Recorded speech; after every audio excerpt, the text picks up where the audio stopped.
안녕하십니까, 진본의 장석현입니다.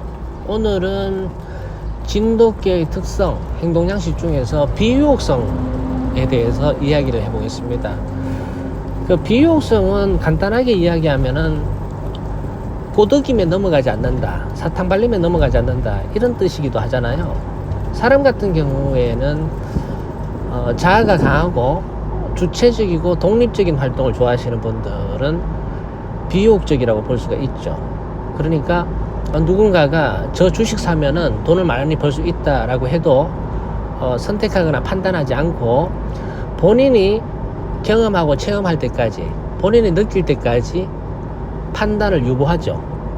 예, 그런 것을 비유혹적이다 이렇게 얘기할 수도 있고, 어떤 그 매혹적인 여자가 유혹해도 쉽게 넘어가지 않는 사람들을 비유혹적이다.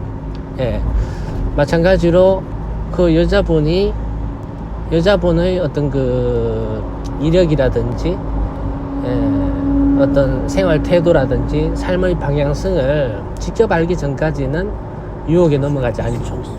그런 사람들을 비유혹적인 사람이다 이렇게 얘기할 수 있습니다. 진돗개의 비유혹성을 과거에는 이랬어요. 충성심이 강하니까, 주인에 대한 충성심이 강하니까 다른 사람한테 유혹되지 않는 것이다, 이렇게 생각을 해왔죠. 과거에는 100% 틀린 얘기는 아닙니다만은 비유혹성을 갖게 된 원인을 좀 분석해 보면은 저는 의심에서부터 시작한다고 봐요. 그러니까 이게 우리가 진돗개라는 이름이 생긴 건 최근이니까, 생기기 전에도 진도에는 개가 있었죠, 오랫동안.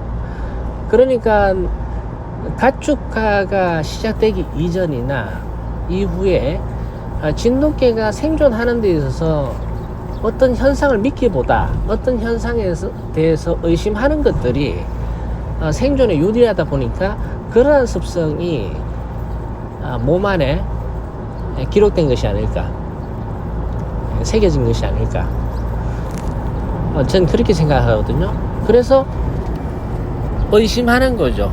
이제 익숙한 것에 대해서는 믿잖아요. 주인이 부르면 오고 맛있는 걸 줘도 먹는데, 익숙하지 않은 누군가가 맛있는 걸 주고 친절을 베풀어도 쉽게 넘어가지 않죠. 예. 이런 것들이 그 진돗개에 아직까지 남아있는 것은 개량의 역사가 짧기 때문이라고 저는 봐요. 그러니까 진돗개를 도구견이라 목적견으로 만들기 위해서 강제적인 개량 번식이 없었다는 얘기죠.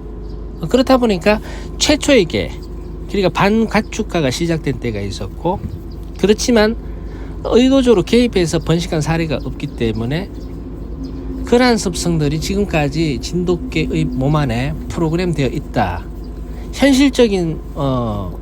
현실적으로 비유혹성이 필요하지 않더라도 어떤 상황을 맞이하게 되면 비유혹성이 기계적으로 작동된다라고 해석할 수가 있는 문제죠. 저는 그렇게 생각하고, 다른 한편으로는 이 비유혹성이라는 게 사람으로 이제 비유해 설명하자면 이런 거예요. 내가 노동력이 있고 경쟁력이 있고 어려운 일이 있어도 내가 헤쳐나갈 수 있는데 네가 왜 나를 도와줘? 난 필요 없어. 또는 내가 혼자 이렇게 일을 해도 내 혼자 먹고 살 수 있는데 왜 너에게 의존해야 돼? 난 돈을 많이 벌 필요는 없어. 먹고 살기만 하면 돼. 그러니까 이런 사람들은 비유혹적일 수밖에 없어요.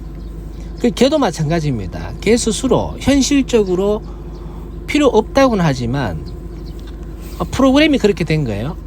나는 당신의 도움이 없어도, 난 당신한테 의존하지 않아도 나는 내 혼자 먹고 살 수 있는 기능과 경쟁력이 있고 노동력이 있는데 왜 네 걸 받아 먹어야 돼? 필요 없어. 이런 거하고 비슷하다는 거예요. 이렇게 해서 나타나는 현상이 비유혹성이다 라고 해석할 수가 있는 문제죠. 제가 최근에 진돗개가 싫어하는 것, 훈련받는 거 싫어하고, 배변을 실내에서 보는 거 싫어하고, 비유욕적인 성격이 있다, 이런 얘기를 잠깐 하는 이유는, 사실 진돗개를 좋아하시는 분들이 가장 중요하게 생각하는 것은, 내가 선택한 개가 진돗개인가 하는 것이에요. 그런데 현실적으로 진돗개임을 증명하는 것은 굉장히 어렵습니다. 왜냐하면 두 가지 이유 때문에 그래요. 첫 번째는 지금 진본이 보유한 개든 진도에 있는 개든 육지에 있는 개든 지금 현재 진돗개라고 불리는 모든 개는 혼혈화 이후의 진돗개라는 점에서 그렇고요. 두 번째는 생태 환경의 급변입니다. 지금 과거에 천연기념물로 지정되었을 당시에 모든 진돗개는 신체가 자유로운 상황에서 살았죠. 물론 먹거리가 조금 부족하고 주인의 그 처우가 조금 이제 부족했다고는 하지만 그래도 자기의 감각을 마음껏 활용하고 신체를 자유롭게 움직이면서 살았던 개인데 지금은 모든 개들이 격리되어 있잖아요. 지금 한 90년대부터 시작됐으니까 30년 정도 지났어요. 이 정도 시간이면 어떤 사람이 특정한 목적을 갖고 번식을 시도하거나 강제적으로 번식에 개입하면은 형질 변화가 이루어질 수 있는 시간이라는 얘기예요. 그렇기 때문에 진돗개임을 증명하는 것은 갈수록 어려워진다.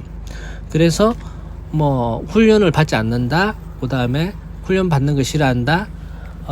배변을 머물러 있는 자리에서 하지 못한다. 그리고 비유욕적인 성격이라든지 자 이런 것을 왜 그런지에 대해서 조금 이야기를 듣고 참고하시면 내가 진돗개를 선택하는 데 있어서 저는 도움이 될 것이다. 그렇게 생각하거든요. 적어도 참고는 되지 않겠습니까? 그런데 내가 선택한 개가 선택하고 나서 좀 성장했을 때 이게 진돗개가 아니다라는 생각이 들면 이게 난감하잖아요. 그래서 제가 경험한 바를 계속해서 말씀드리는 겁니다. 오늘 제가 한 이야기가 진돗개를 이해하는 데 도움이 되셨다면 구독, 좋아요 부탁드리겠습니다. 감사합니다.